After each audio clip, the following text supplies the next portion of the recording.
making a lifestyle choice. That these were the kids that would go missing every weekend.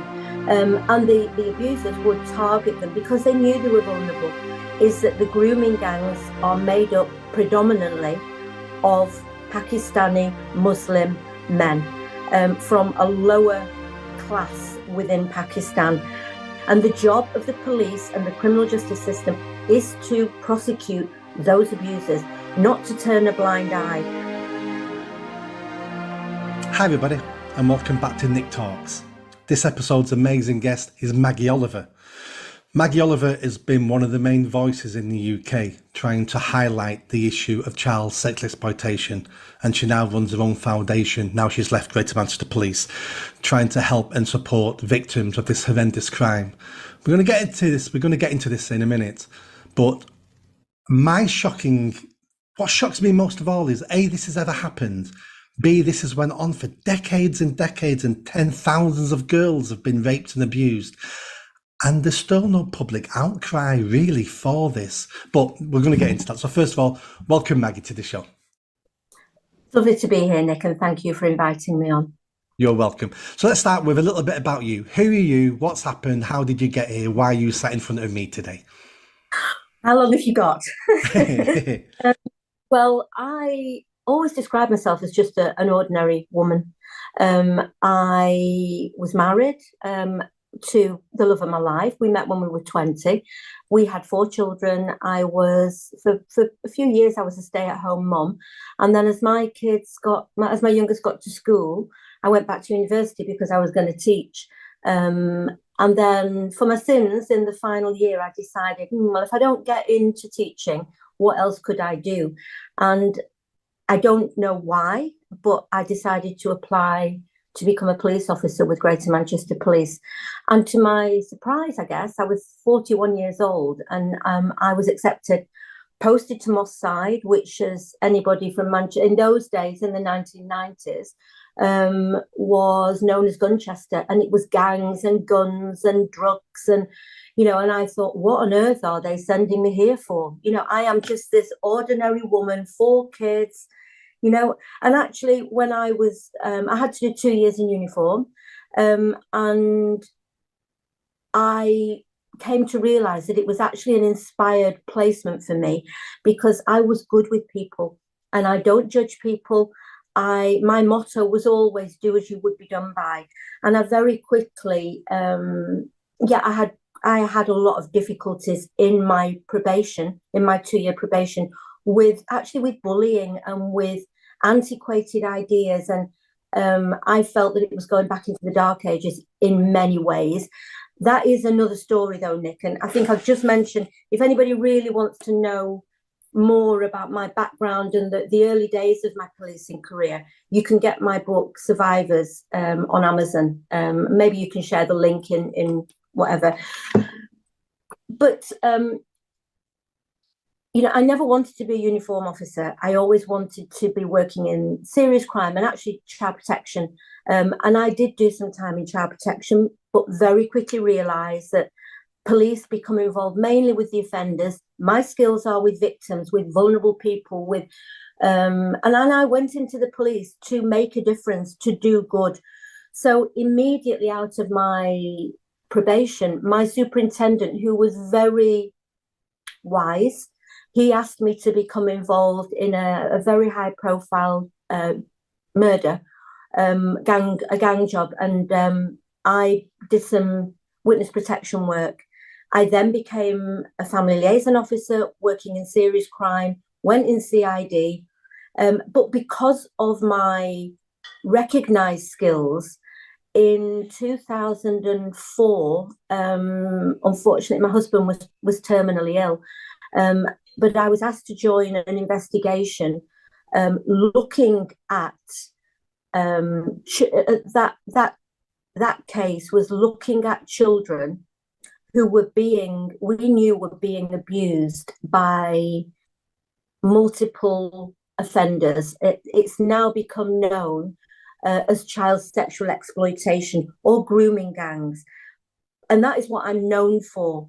But that was my first introduction to what is now referred to as grooming gangs, I didn't even know that this particular kind of crime existed before then, because it had been hidden, covered up, if you like. There was no public debate around it. But I very quickly learned from speaking to social workers, from dealing with professionals who worked with these children, that this had been a problem for years, and that the police were turning away from this kind of crime. And I couldn't understand why. One of the reasons, Nick, was because in those days, these children were on Operation Augusta. Those children were in care, and child protection units dealt with child abuse, where the perpetrator, where the abuser had care, custody, or control of that child, which means like a father or an uncle or family abuse or a teacher or a scoutmaster. These children, although they were in care, they were the most vulnerable children in our society. They were being abused by technically strangers. And that fell within the remit of CID departments. CID saw these children, and actually police officers often saw these children as a nuisance, but CID definitely didn't want to become involved in this kind of investigation, because they were seen as making a lifestyle choice. That these were the kids that would go missing every weekend, and the abusers would target them because they knew they were vulnerable, take them away, pretend to be a boyfriend to start with, give them a bit of fun, take them for a ride in a car, take them out for the day, buy them a pizza. Then it becomes, give them a glass of booze. Then they get trolleyed on a full bottle of vodka. Then they are trapped in a world where those men then control them and would take them out and pass them round, gangs of men. They would make money. The children would be abused on a daily basis, and nobody wanted to do anything about it. That shocked and horrified me. And within the space of a few months, the times are hard to, but from the middle of 2004, was it 2004? Might even have been the end of 2003. But we started off with a small team of 3 officers, including me, and a DI, detective inspector. Within the space of a few weeks, we had a list of about 3 dozen children that we knew were being abused. And by the end of a few months, we had a list of 100 men that we knew were abusing these children. I went to the Gold Command Group in GMP, which was made. I actually went to speak to the head of crime, an assistant chief constable, begging for more resources. We got those resources. All that information was being put onto what's called a home system.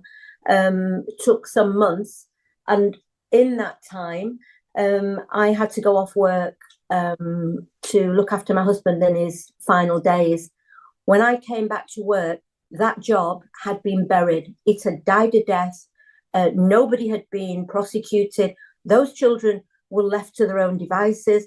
The abusers were left to continue doing what they were doing, because I know an abuser doesn't stop abusing. And it shocked me to my core. I tried to get answers, but I was just a DC. I was told there was insufficient evidence, which I knew was not correct. I knew that was a lie, but I couldn't make any sense of it. And that was 2005. That has followed me now, Nick, for almost 20 years. And that really is where my journey in relation to child sexual abuse and my advocating for victims and fighting for justice for them began. Well, and that's the short answer, Nick. Yeah. Well, at least now people know exactly where we are up to this day and what you do. Let me start by asking you a couple of questions that we only need quick answers. Some of these you'll feel you won't be able to give a quick answer, and if that's the case, then say there's no quick answer to this. But I just want to get into some of the nitty-gritty, nice and simple, before we get into some of the big questions. So some of the questions people have asked me to ask you is this issue of child sexual exploitation predominantly a male Pakistani heritage problem? What I would say is, and it isn't a simple answer, but I'll keep it short. What I would say is that there are child abusers in every community.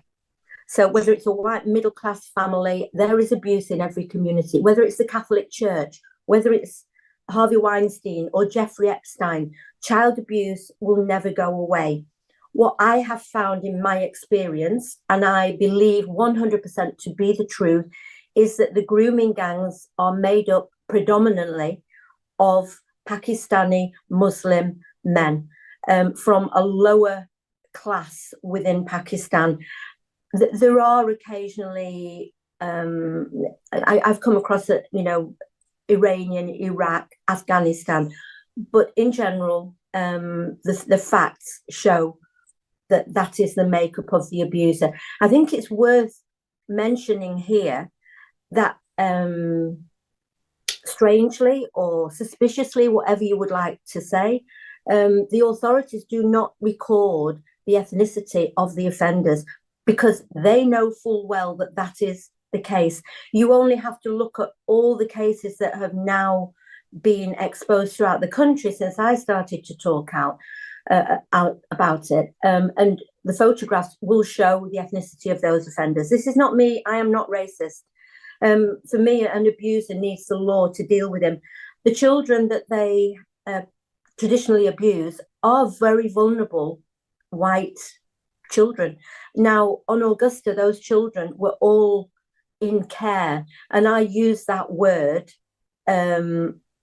because that's the word that we refer to children who are not living in a family, but they are not cared for. They are neglected on a disgraceful scale. It breaks my heart to see how they are not protected.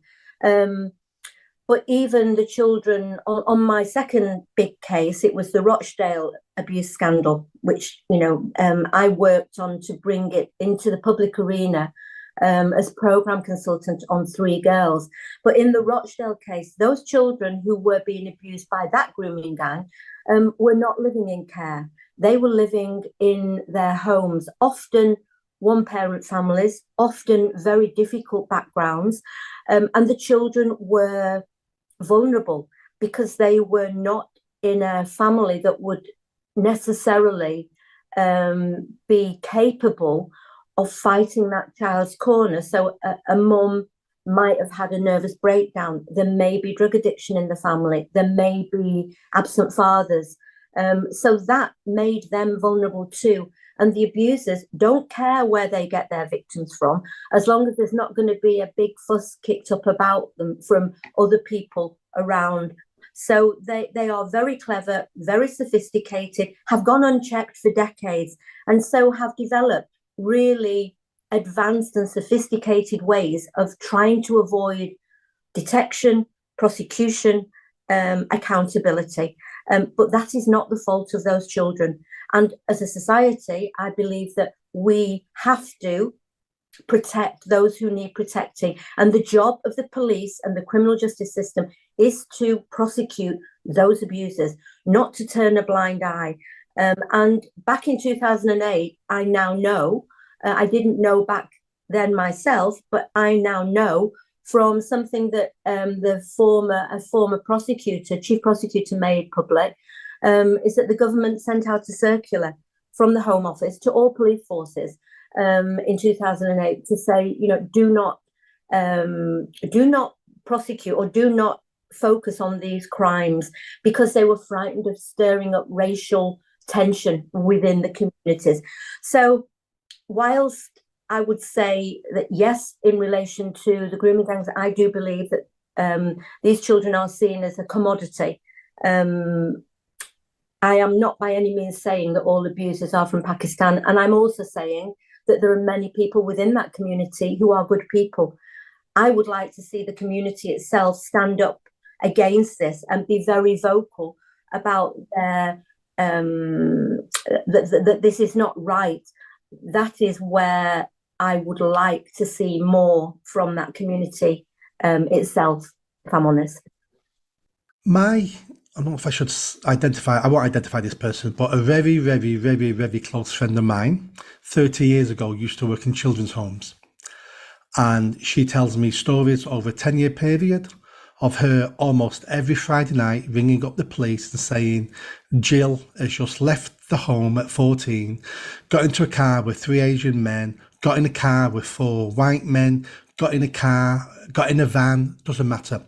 And she does this every weekend and she won't be back till Monday. I've got the car's registration. And every time she phoned the police every single time. And every single time the police said to her, if she doesn't come back on Monday, ring us again. Nobody was interested. And what we need to understand about our care system, and using the word care is an oxymoron. Children who we place into care, which is under the care of the state, do worse in life than anybody else. You're better off if you're sexually abused, physically abused, to be left with your parents. You will do better in life than if we take you away and put you in our care system. That's how bad our care system is. 100% agree, Nick. 100% agree. And as a police officer, I can assure you that it would be the absolute final solution that I would ever remove a child from their home. Because once you put them in a care home, they become a number and a commodity. And you get a whole series of different people coming on shift, going off shift. And I have been in that position. When I joined the police, I was 41. I had 4 children. And what I saw shocked me to my core. I could not believe what I was seeing. You know, we had several care homes in and around Moss Side and Whalley Range and on my division. And as an older woman with 4 kids, you know, in a team full of like young lads who wanted to be out in the fast cars, I was the person who would be sent to the rapes, to the domestic violence, to the missing from homes. We call them MFHs. And you're absolutely right. You'd walk in, usually on a Friday night, one of the members of staff there that was completely often disinterested or had become immune to this pattern of behaviour. And they saw reporting that child as just a procedure. And you'd go in and you'd fill a form in, and there'd be, even from the officers that I'd worked with, a lot of the lads would say, oh God, here we go again. Why do they report them as missing? They're not missing. They've gone out because they want to go out. They didn't recognise vulnerability. And I actually was involved in a whole review of the missing from home process. Sadly, that is still the case. There was a judgment at the start of the process that these children were asking for it. So even though they were the most vulnerable, they were the most failed, because that became the norm and nobody really addressed it. I remember one little boy who was 11 being in a home with like 16 and 17-year-old teenagers. He should never have been put in that home. And from day one, you could see that he was a tragedy waiting to happen. Within a few months, he was being found every weekend in Piccadilly Gardens in Manchester. He was being abused. He subsequently ended up dead at the age of 16. And I could see that happening. I put report after report. This child needs to be in secure accommodation. Nobody would pay for it, Nick. And that is still the case. You know, children in care are the most vulnerable. But there needs to be an attitude that sees these children as vulnerable and not just as a nuisance. And, you know, I hear words all the time about how things have changed, but my work I've worked in this now for, nearly 20 years, and I have not seen a change. These kids are still being failed. And my work, I know we're going to come on to it later, but my work with my charity, the Maggie Oliver Foundation, we are contacted by victims and survivors every single day. And almost all of those have either been through that system or are currently in a place where they are being judged today, and the police are not taking their allegations seriously. And when you add that together with the statistics, which say that less than 2 in every 100 reported rapes or abuse ever reaches court, then that tells you all you need to know. Things have not changed, and we need to take this seriously. Yeah, no, absolutely.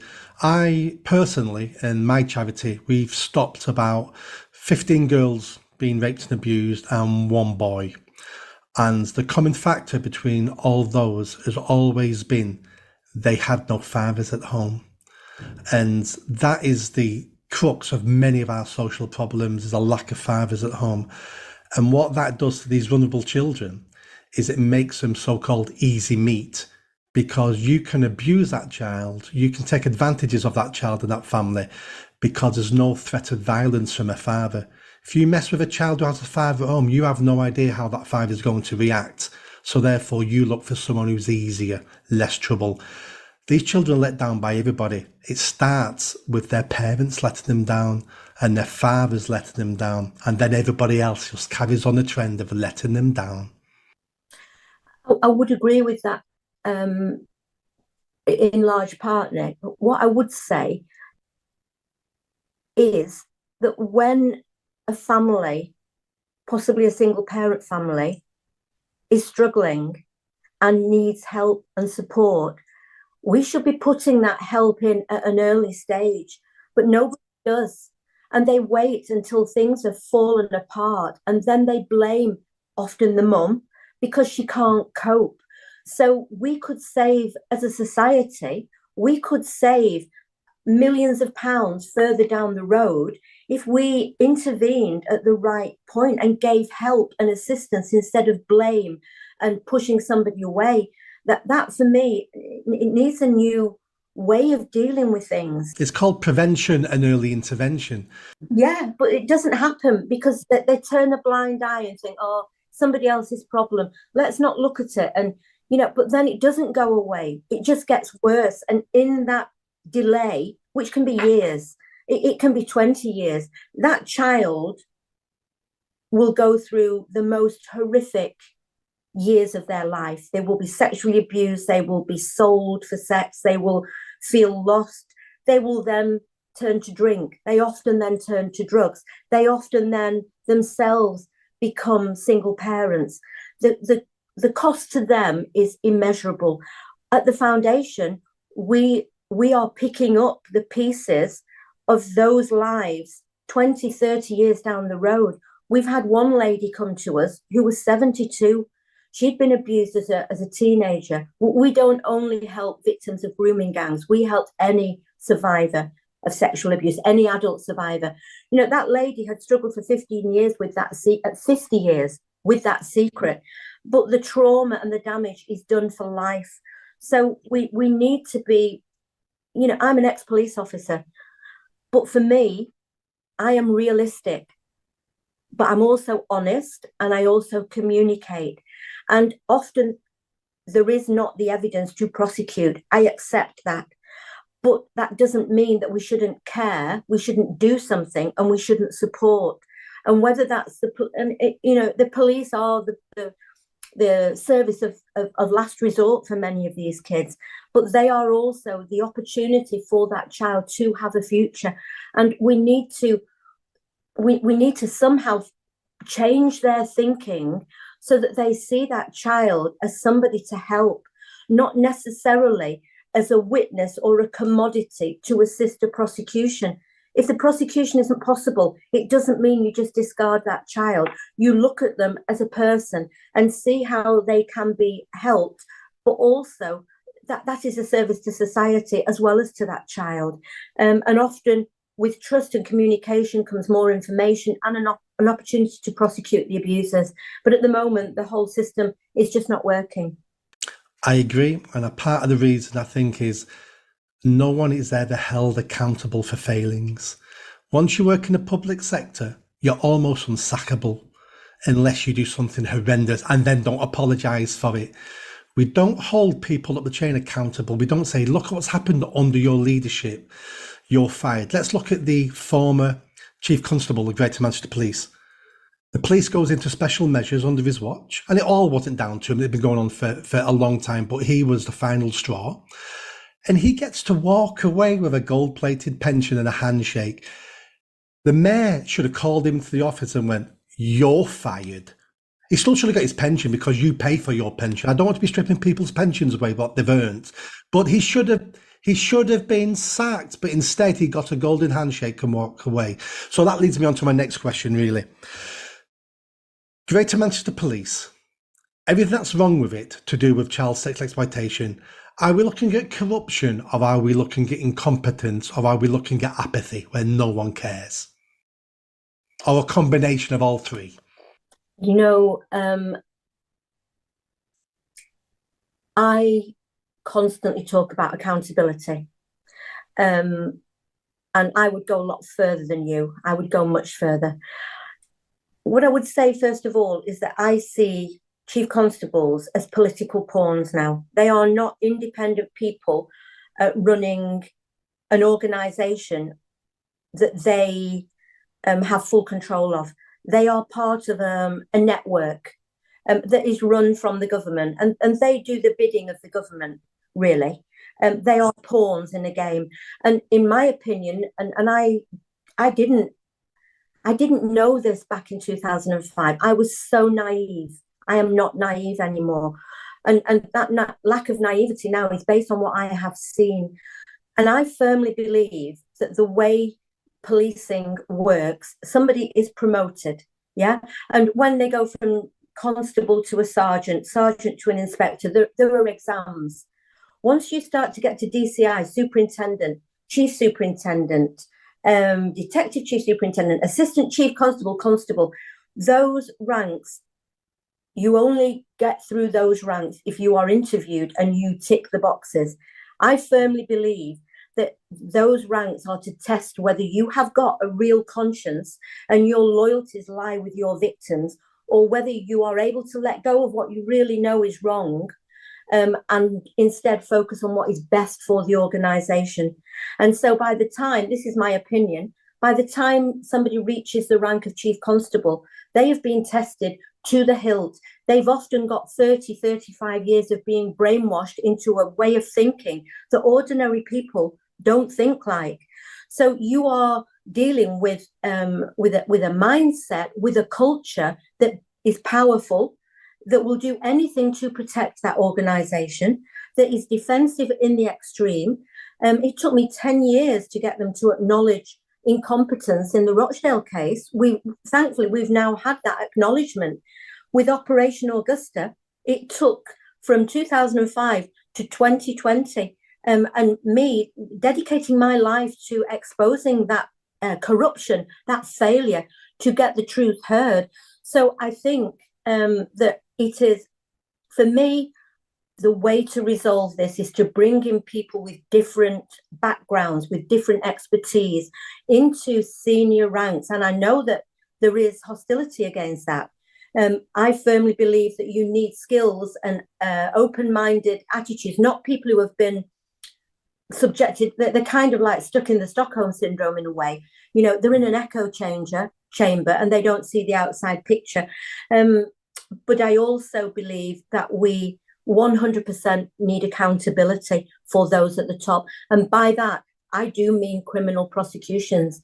I really do believe that we should be seeing some very senior police officers prosecuted for gross neglect of duty, for misconduct in a public office. And I will take you back to Operation Augusta.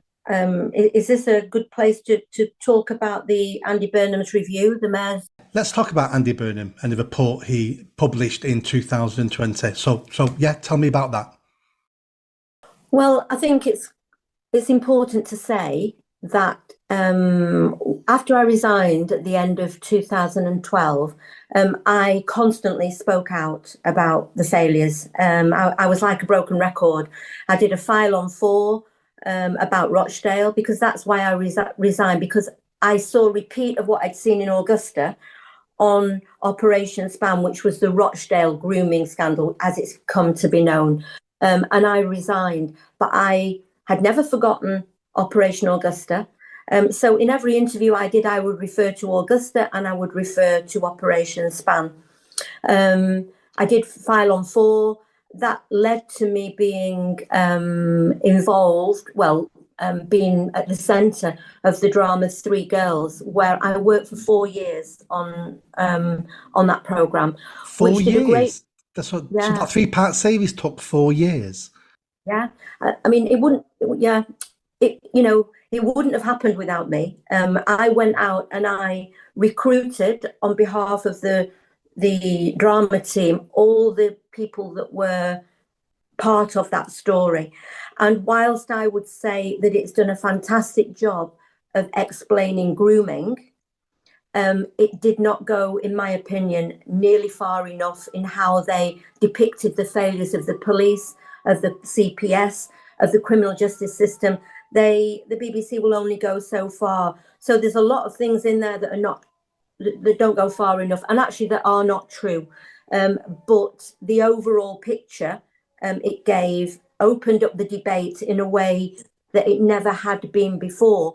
And also alongside that, I worked on a documentary called The Betrayed Girls, which was meant to be a sister program alongside the drama. There were a lot of internal politics around in the BBC, and that program was delayed for a few months, but that focused on Operation Augusta. And I did a lot of, and Operation Span at Rochdale, but I did a lot of media appearances after those two programs. And Andy Burnham, who I had already met, he is the Police and Crime Commissioner as well as the Mayor of Manchester. He heard me. He tells me that he heard me on a radio program one afternoon going on about Augusta and how they'd shut a job down where we had 100 offenders on a database. GMP had neglected the duty. They knew this was happening. And I actually think that he probably thought I was telling lies, is my God's honest truth. And because I've rattled so many cages, maybe even thought, we're going to get her, we're going to sort her out, because I was being listened to. So he put together an independent review team, led by two, I think, are really good guys. Malcolm Newsom, who had been a very senior social worker, but he'd been involved in the Rotherham case, and Gary Ridgway, who was an ex-chief superintendent, I think, well, in a southern police force, but was retired. So they were commissioned to look at, first of all, Operation Augusta, and then at the Rochdale case. Subsequently, they put Oldham in the middle of it. So I was, that independent inquiry began when I was interviewed by them for hours and hours. I recorded my interview. My opening statement to them was, look, I will do my best to tell you what I know. I will tell you the truth, but from my experience up to here, I've learned to hope for the best, but expect the worst. Now, I didn't really expect anything to come of it, Gary, but it did. And in 2020, I was interviewed. I put them in touch with other victims, but Gary, as an ex-cop and as an ex-senior cop, was able to go into the GMP systems, the home system, which is a database. You can't delete anything off there once it's on. He scrutinized that. They did a really thorough investigation, and they 100% backed what I had said. And the findings of that review was, there was a big press conference, which GMP wouldn't attend. They held their own press conference. But that review reported that back in 2005, the Gold Command Group in GMP looked at Operation Augusta, and they deliberately and knowingly closed that investigation down. And the official reason in that report that was published was that they were not prepared to put the necessary resources into it. I find that shocking, criminal neglect, and disgusting. And even I was shocked about that.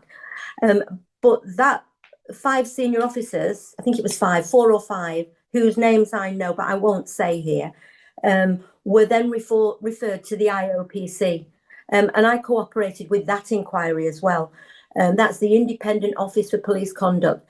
And as people who know the police will know, the police investigate the police.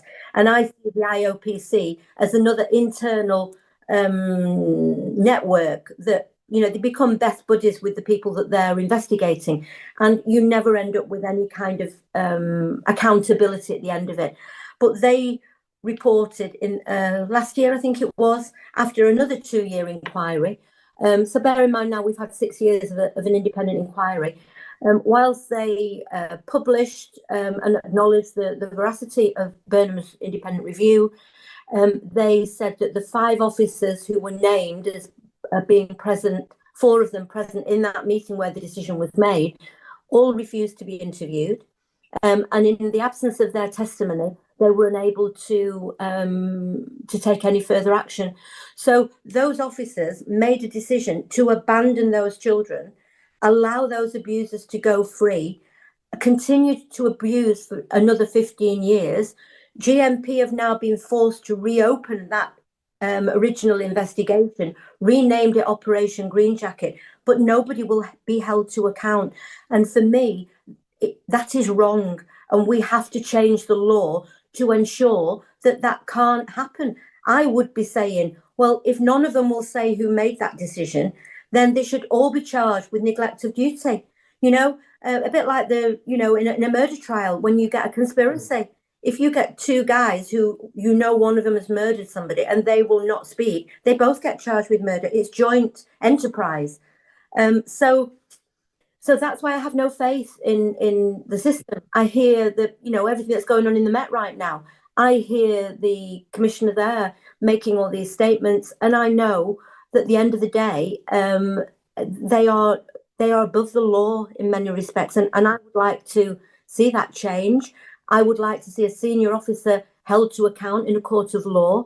And I truly believe that should that happen, every single chief constable would make decisions in a different way, because they would consider what might happen to them further down the road. And I do think they should lose their pension. If they are found guilty of gross neglect of duty, of misconduct in a public office, they are in a position of trust. As a country, we depend on them to have ethics, to act with integrity, to be honest, to be working on behalf of the country and of the victims who need them. And if we know that they are not doing that, then I would throw the book at them. I would, because they are getting away with murder in many respects. And I think that is unforgivable. It is unforgivable. The way you change people is you make it personal to them. So if chief constables are making poor decisions, if it then affects them down the line and they're held accountable and they lose their job, they're depromoted, depending whatever the issue is, that's how we get change in these organisations. But in the whole of the public sector, when something goes wrong, the first thing is, go get the cover-up book. How do we cover this up? Not for my benefit, but for the reputation of the organisation. We have it in the NHS, we have it at the council, we have it absolutely everywhere. Can you name one government report, one government inquiry that ever led to someone being punished or someone being held accountable? No. You know what, Nick, I can't. And I've been involved in quite a few independent reviews now. I have to say that the Augusta review blew me away. I'm hoping that Opspan review will reveal the same honesty. The Oldham review, which I wasn't really involved in other than with one victim, has had a lot of criticism. So I'm hoping, I mean, there isn't time to go into all that. But what I would say, I've just lost my thread. I was just going to say about accountability and chief police officers. We should sack them when they make these monumental scale mistakes. They should be sacked. Yeah, I was just going to say I was involved. I've been involved now in numerous reviews, including the National Abuse Inquiry. And that was a monumental missed opportunity. The other thing I would say, in all these reviews, they make recommendations, but they are not obligations. And we end up with another serious case review about a child that's ended up dead. And those questions are raised because no action is taken. We all know where the failures are. We need people who have to take responsibility. And for me, the book stops at the top. And unfortunately, those people at the top are protected by very powerful legal departments and public relations departments, and they're actually out of touch with what's going on at the bottom. I don't always blame the individual because they are being fed information. They can't keep abreast of everything, but we have to find a way to cut through that. And saying you didn't know when you didn't understand, that is your job to know. I mean, in my charity, that we've now got a team of over 40 people. We advocate for victims who are being failed by the system. We also offer emotional support. And any of your listeners who feel that they need help being heard, or they want somebody to talk to help them pick up their lives, they can self-refer through our website, www.themaggieoliverfoundation.com. But we are kind of a messenger between the victim and the police force often. And we have built some really good relationships now with police forces, but it invariably depends on the commitment and the empathy and the professionalism of the individual officer. It is too hit and miss to be worthwhile, really. We need a system that doesn't need somebody to fight a victim's corner. That should be their God-given right. And I know that I have upset a lot of people, that there are many people in authority who see me as the enemy. I really am not. But I have always spoken the truth, and I feel that I am the spokesperson for all those victims. And it's been over 3,000 in the 3 years since we've been since I started the foundation, since I started the charity. I feel that I am the spokesperson for those victims, and I have to say the truth. And whether that makes me the enemy, which I'm not, I am their best friend. I am if the police truly want to do what they say they want to do, which is to put a victim at the center of the legal process, to care for victims, look after them, to listen to them. We are there to help them do that. But if they are intent on silencing those victims, on blaming them, of pushing them away, then I'm going to say that. I am not going to cover up. And many of the groups that I've been involved in, whether it's stakeholder groups or the ICSA inquiry, many of those people involved in that are not ex-police officers, first of all. They often don't understand the system and are reluctant to be either shut out of those groups or to upset senior people in those organisations because they're looking at their own career pathway. I'm not. Nick, I am talking the truth as I see it, and I am trying to share that truth with people throughout the country and people in positions of authority to give them an opportunity to change what is clearly a broken system. And the whole country knows that now. I knew it long before the rest of the country, but now it is an open secret.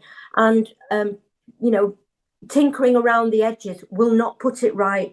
We need a whole new system in policing, in the courts, in the CPS. We need, in my opinion, a Royal Commission looking at policing in the 22nd century, because it is not the same as it was 100 years ago. I'm not blaming individual police officers. They are underpaid. They are undervalued. There are not enough of them. They are, often overwhelmed with crime queues that are inhuman amounts to cover. And yet when the shit hits the fan, basically, they are the ones that are sent to the cleaners. But it is not their fault often. Alongside that, I would like to see much better communication. I would like to see organisations like the Foundation being the link between the police and the victim. I accept that the police officer often doesn't have the time to pick up the phone to all their victims every week, but somebody needs to do it. And there is no reason why they can't rely on organisations like ours to pick up that slack. But there is a real resistance within the police to do that, to share some responsibility, to delegate responsibility, to look at new ways of doing things. They are stuck in the dark ages and they are resistant to anything which would bring them into the 23rd century. And in that, I include bringing in people from outside the police who has got that expertise, who can see things from a different angle. So, that is where I give my opinion. And that is based on, a lifetime of experience of dealing with people, of dealing with victims, of being a police officer for 16 years, and now running my own charity. And every day this is my life. So I know that I'm talking a lot of truth and a lot of sense. And all I can do. Let's end with the only good thing to come out of these decades of frustration and pain, and that's the Maggie Oliver Foundation. So the good work you're doing now, that's your only highlight of any of this. Let's end with, tell us a bit about your foundation, what it does, how people can get involved, what you're doing, anything you want. Thank you, Nick. Well, it came from me being absolutely bombarded on a daily basis with thousands of messages and pleas for help, and I was going under. I wrote my book and it came out, and I thought, you know what? I want anybody who needs help to have somewhere to go. How can I create that? I can't do it all on my own. So I thought, I know what, I'll start a charity, not realizing just what a monumental mountain of effort that takes. And it's taken over my whole life. But I am so proud of where we are now, because in 3.5 years, I now have a team of almost 40 people. We have volunteers. I have a staff team of, I think it's 6 people. We have ex-police officers. Many of our volunteers are themselves survivors, so they have an empathy. We believe in kindness, in empathy, in non-judgmental dealing with victims, and listening and trying to help. So, as I said before, any victim, any survivor can self-refer to us, and we will answer you and we will try to help. So we have half of the foundation run by our wonderful Shaz, who is our support services manager, with a team of about 30 volunteers. And we offer emotional support, but weekly support with the same volunteer, the same ambassador who is fully trained, so they don't have to keep repeating their story to a new person every week, which, if they want to pick up the phone to the Samaritans, that is a fantastic service. But if they ring back next week, they repeat the same conversation. So we listen to the survivors and the victims, and they want continuity. They want to build trust with somebody. So we offer at least 8 weeks initially, and then if needed, another 8 weeks. We pay for some of our survivors to go through group therapy courses led by a trauma-informed psychotherapist who runs the London Trauma Centre. So we are looking at their recovery, and our motto is transforming pain into power, because everybody's on a journey, Nick, and we need people to hold our hand along that journey and help us to recover. So the emotional support side does exactly that.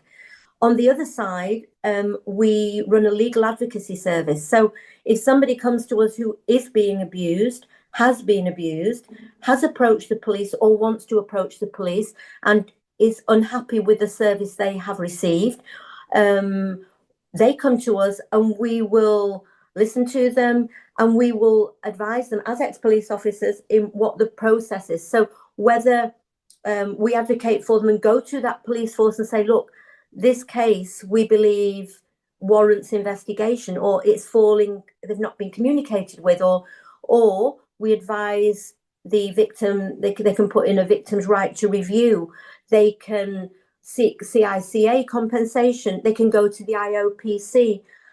So that's the legal advocacy side. And the third thread we call the force for change. And really, I'm the umbrella, I'm the chair of the foundation and I'm the founder. I've got a board of trustees, but I'm in the middle and I keep abreast of what's going on to keep things current and this is not a historical problem. We are seeing it every day. And I try and share those stories and my expertise and victim stories and survivor stories with people like you to reach an audience. Anybody who feels that they would like to join us as a volunteer, you can apply through the website. Anybody we are a small private, a small charity, a national charity, but we are not funded by the police, by the authorities. We have been funded by the public. And for me, it is critical that we retain the ability to tell the truth. And if we mix our truth telling with the financial survival of the foundation, that would undermine my ability to speak the truth. And I would rather that the foundation does not exist than have to compromise the message of telling the truth from the victims. So if you've got any of your listeners who would like to even make a small monthly donation, £5 a month, £10 a month, £50 a month, that is what keeps us going. Much of our work is done by volunteers, but we do have to have staff as well to manage the organisation, and we are growing. And again, you can donate through our website. We don't have high overheads. We don't run fancy offices. We do most things on Zoom and on a phone system that we have, but we do need some money. So, volunteering or even spreading the word, share a post, follow my Maggie Oliver UK Instagram, Twitter, Facebook page. We've got a foundation. The website shares lots of stories. So all those ways are ways that, I would really value help, because we need help. Those who want to... We can't leave it to people just like you. This is a fight for all decent citizens of this country to be involved. They all can't be Maggie Oliver, but they all can talk about this, tell their friends about it, make sure the police are doing a better job, share stuff online. Everyone needs to be involved. This isn't a one-man crusade or a one-woman crusade. We all live in this country, and these children are all our children at some extent. 100% agree, Nick. I haven't sought it, but in a way I've become a voice for these victims. And that is a privilege, and I feel very honoured to be here. I sometimes think maybe this was where I was meant to be in my life, because I didn't look for it. Nobody would have ever thought I'd be a police officer, but that has added knowledge and value and experience to my voice. But really all I'm fighting for is what I've believed in all my life, Nick. Honesty, integrity, kindness, empathy, justice. Those things I didn't learn from becoming a police officer. I had them inside me already. And what I wonder is why we keep on seeing increasingly police officers who don't appear to have those values. And I still believe that if somebody joins the police, inside them, that is what they want to do. I believe, though, that when they get in, as happened to me, there is a concerted effort to kind of squeeze those things out of a person and ensure that they follow orders. And if they are being given orders by people who don't believe that, over a period of time, they become frightened of voicing their concerns, particularly if they are young men and women who are frightened of losing their job and don't have the life experience and I don't know, bloody mindedness really of what I went into at the age of 41. So I think, but please, if anybody thinks they can help in any way, we would value that help. I'll put all those details in the links in the description of the video, so people can press the link. It'll take you straight to everything you've talked about.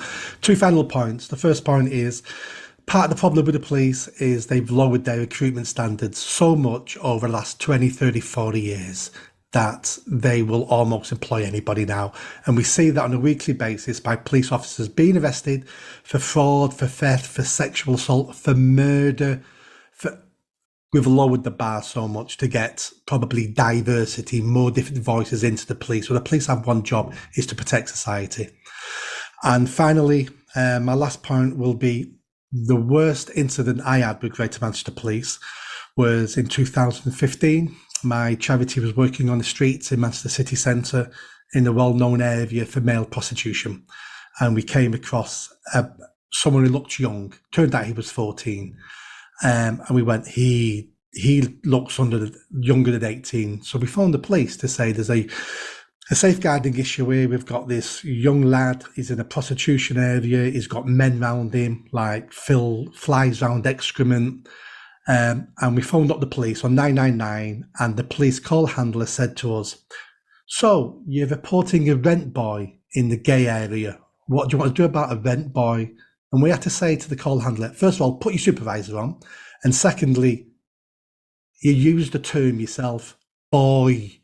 That's why we're ringing you, because there's a boy in harm's way here. Police turned up, we got it all sorted out. But that was the worst incident I have had with GMP.